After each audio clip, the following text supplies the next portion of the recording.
Alors, aujourd'hui, ça sera la dernière vidéo de la saison 2 et elle va se porter sur le tact. Alors, ça va être super court parce qu'en soi, le prof, il n'y a vraiment rien à dire en fait sur le tact, genre, pas grand chose.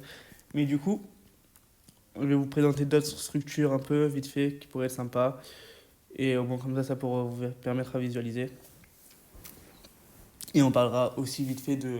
Je vous parlerai pas de l'innervation, puisqu'en soi, c'est les voies sensitives que vous avez déjà vues avec 2P. Je vous ai déjà fait une vidéo dans le système nerveux périphérique, donc je ne pense pas en faire une deuxième.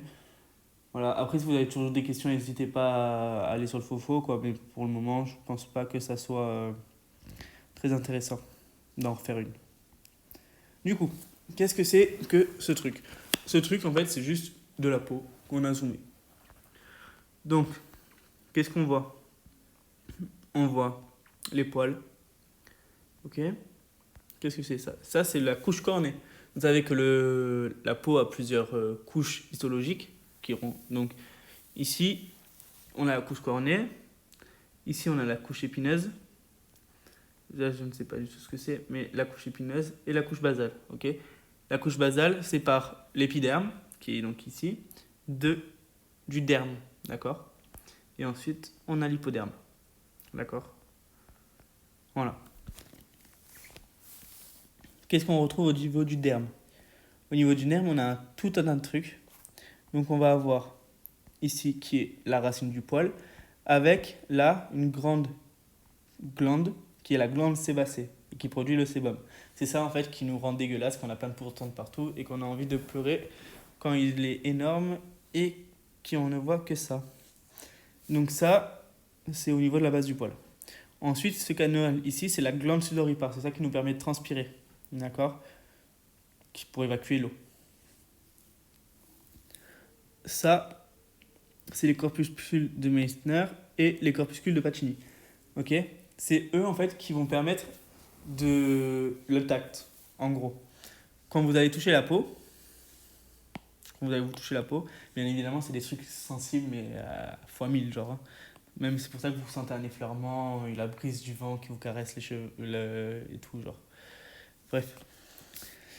Du coup, vous allez avoir la peau quand vous touchez la peau, d'accord? Donc on va faire un doigt. Hop. Voilà, un doigt un peu écrasé. Hop, un ongle. Magnifique. Les phalanges, deuxième phalange. C'est magnifique. Ce doigt, il va émettre une force qui va faire que tout ce qui est en dessous va être appuyé en fait. En plus, c'est des trucs tout fins, c'est vraiment fin, ça fait pas 10 cm comme il y a sur l'écran. Et en fait, du coup, ça va être compressé, ces corpuscules vont être compressés.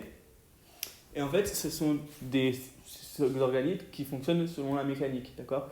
Vous allez leur appuyer dessus, ils vont changer leur conformation. Ce changement de conformation va entraîner un signal qui va entraîner une intensité, qui va dépendre d'une intensité et tout. Ce signal va ensuite être transmis ici par les nerfs sensoriels, qui sont en fait des nerfs issus des nerfs spinaux ou des nerfs crâniens, puisque vous avez une sensibilité du corps et de la face, et du crâne. Bref, vous êtes sensible de partout.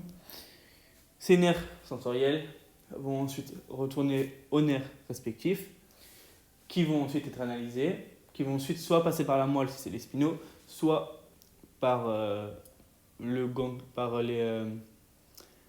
V4 si c'est des crâniens.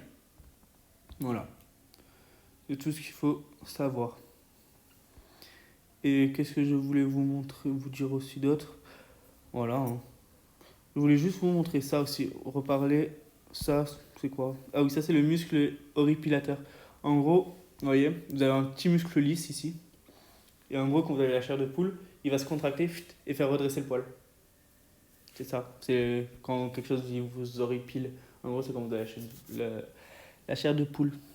Voilà. C'est magnifique. Et du coup, je voulais juste vous montrer ça. Non. Voilà. Bon, c'est pas le mec à poil que je voulais vous montrer. C'est juste ça. Hop. Voilà. Alors, ici, on voit les différents dermatomes, en fait. Dermatome, je vous rappelle, c'est la bande cutanée plus l'innervation qui va avec. Je vais pas vous le faire. Ou allez, quoi que si. Comme ça allongera un peu plus la vidéo. Hop, à votre grand bonheur, j'imagine. Si je retrouve mon tableau, puisque malheureusement je ne les connais pas tous par cœur. Mon tableau qui est là, voilà. Alors, nous avons. Il va falloir faire avec, hein, parce que c'est pas 2P qui a fait cet appli, ni Bronsard, du coup, il va y avoir certains trucs qui vont pas correspondre. C'est juste pour vous montrer, hein. Et donc, surtout, retenez les versions du cours, bien évidemment. Déjà, premier truc qu'on constate de suite, c'est la différence entre les membres et le tronc. Ok, on voit que ça de suite. Enfin, personnellement, c'est ce que je vois de suite. Vous voyez qu'ici, au niveau du tronc, par exemple là, là, là, là, là et là, c'est bien séparé, vous voyez, genre, c'est bien en étage. Genre ici, par exemple, on a T4, juste en dessous, on a T5, après on a T6, T7, T8, T9, T10, etc. D'accord, ça c'est le tronc, c'est bien ordonné, tout ça c'est nickel. Maintenant, regardez au bras, comme c'est dégueulasse. Dici, vous avez C5, d'accord. Ensuite, C6, ok, c'est pas mal. Sauf qu'en même temps, juste à côté, vous avez T1, ok. Vous dites, ah putain, il y a une merde. Après, il y a T2. La jambe, pareil. Là, vous avez L3, L5, L4, genre. Vous voyez, genre, bordélique. Donc en fait, c'est ça les différences d'innervation. Genre, les membres, c'est plexulaire. En gros, vous allez avoir plein de câbles qui s'entrecroisent et qui vont énerver un tas de bordel qui sont pas forcément consécutifs. Alors que le corps, c'est bien. Le tronc, c'est bien délimité, c'est bien l'échelle. Voilà. Donc ça, c'était juste pour faire un petit rappel dessus. Et ensuite, on va voir un peu. Donc là, par exemple, le crâne, c'est C2. D'ailleurs, petit rappel, vous vous rappelez du seul nerf qui a un rameau postérieur plus gros que... Pardon, je vous ai dit quoi? Oui, c'est ça, rameau. Qui a un rameau postérieur plus gros que le rameau antérieur. Allez-y, je vous attends. Dites-le. Je vais pas faire genre comme Dora l'exploratrice parce qu'en vrai, je vous entends pas. Mais du coup, c'est le nerf C2, le nerf occipital d'Arnold, qui provoque une arnoldalgie si il est lésé ou compressé. Et en fait, c'est une douleur en hémicasque, genre en gros qui part. Bon, là, c'est pas bien refait, mais en gros, votre douleur, donc hémicasque, en gros, c'est genre la capuche. Hein, quand vous mettez la capuche, toute la zone de la capuche, c'est la zone de la douleur. Donc hop, hop, et voilà. Et donc là, ça vous montre bien pourquoi vous avez mal à cet endroit-là, puisque du coup, le territoire d'innervation de C2, c'est celui-là. Ensuite, continuons sur notre joli lancer. On a C3, C4. Donc, nuque, C3. Pardon, je dis des bêtises. Ouais, c'est ça, la nuque, C3. L'épaule, C4. Bon, ça, du C4. Dans le cours de 2P, c'est C5. Je vous l'ai déjà dit dans plusieurs postes, c'est pas tranché au couteau, d'accord? Donc vous voyez qu'il y a, en vrai, il y a une partie de l'épaule qui est C4, une autre partie de l'épaule qui est C5. D'accord? Mais en tout cas, la face intérieure du bras, c'est C5, en plus d'une partie de l'épaule.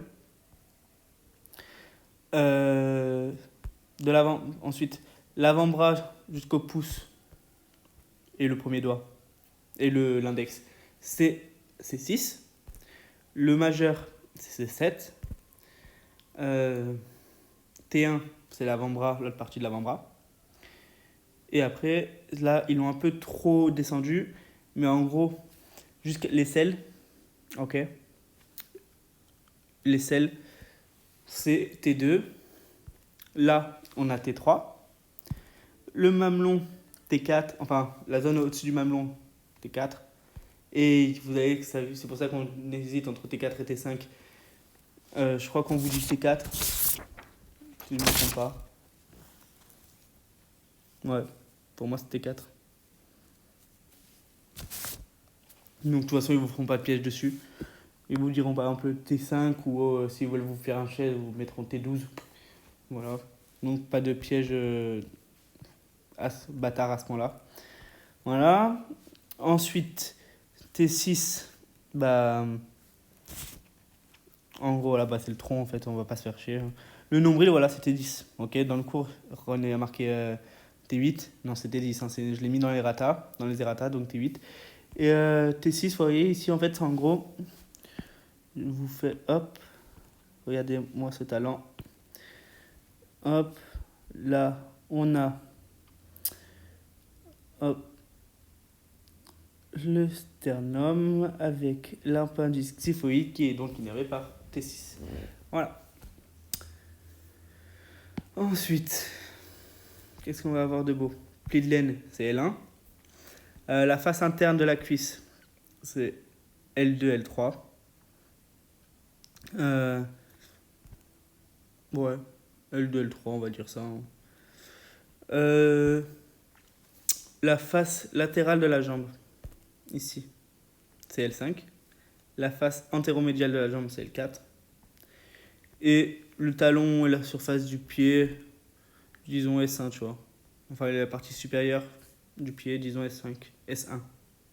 Voilà. Et après, bon, derrière, c'est pas marqué, mais vous avez tout ce qui se réfère à la nue. Hein. Donc voilà, mais bon, comme on est à table, on va pas trop en parler. Et voilà, du coup, on a fini pour le tact.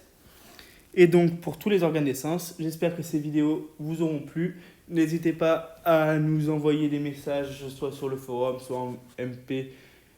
Bon, je ne me porte pas garant des coachutes parce que peut-être que ils seront peut-être pas trop d'accord que vous les submergez les messages. Mais en tout cas, n'hésitez pas à nous dire si ça vous a plu, si ça vous a pas plu, ce qu'on pourrait améliorer, ce qu'on pourrait laisser comme ça aussi, ça peut être bien. Je sais pas si à cause du confinement, on aura l'occasion de faire d'autres vidéos. Surtout que on a, par exemple, mamie qui est un peu en galère en ce moment à cause de l'application, puisque elle ne peut pas enregistrer comme moi je le fais. Donc on ne sait pas comment on va faire pour se débrouiller à vous sortir des vidéos sur les parties de mamie. Mais en tout cas, on va essayer du mieux qu'on peut.